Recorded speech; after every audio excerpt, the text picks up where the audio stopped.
let's see, I'm going to attempt to video myself making a pin stitch. Excuse that, I had to wipe away a little doggy hair. Now, I've never attempted to stitch on camera before. And I am working on 25 count even weave. So, doing my pin stitch, I'll go down from the top into the bottom left corner. And because I'm working on even weave, it can be a little tricky. But when I come up through the middle of my stitch. And the reason I start like this from the top is because I try to start and stop from the top and not have to flip my projects over.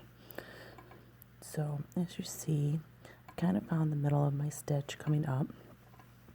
So I will pull that up, but I'm very careful when I pull my thread all the way through because I don't want to lose that little tail. I almost did, if you see, I had to pull it back a little bit. Then I go back down through the top right of my stitch, top right hole I find, and again I'll pull it back through nice and gentle, just give it a little tug. Don't want to pull the thread through because the tail is not completely secured yet. And then I will come right back through the bottom left hole of my stitch. Ooh, I just pulled my needle back out. Alright, so I'll come back down through my bottom left hole and I'll come right back up. Now it's more secure. I give it a little tug, but not too tight because again I'm working on even weave.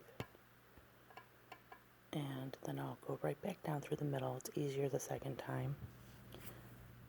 And I will pull it tight. And now I have my little pin stitch. I'll find my needle, or I'll put my needle away. Grab my little scissors, and I'll give the tail a little snip.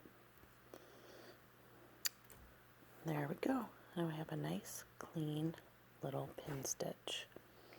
Sometimes in the bottom left of my corner, I will have a little bit of a fuzzy in that bottom left corner. So when I come up to complete my stitch, after I come in the bottom right, I'll just take my needle a little bit and I'll mess around in that bottom left hole a little bit and get the little fuzzies tucked in away. And then I'll go down through the top left. As you see that my first two little pin stitches and a half doing diagonal, that actually created the bottom leg of my stitch.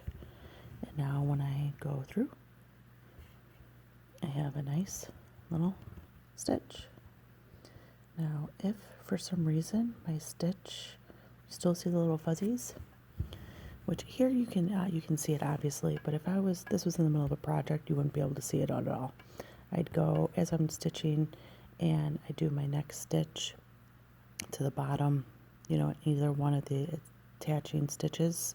Me pulling the thread down through there will actually pull that fuzzy back in, but typically you don't even see that because it's buried next to your stitches. If you come across the project I'm actually working on, you can't see any of my starts and stops. It's nice and clean. You don't even see any little hint of that little fuzzy. So I hope this might help some of the people out there that are curious about a pin stitch start. I'm going to try to do one to show completed here in a minute.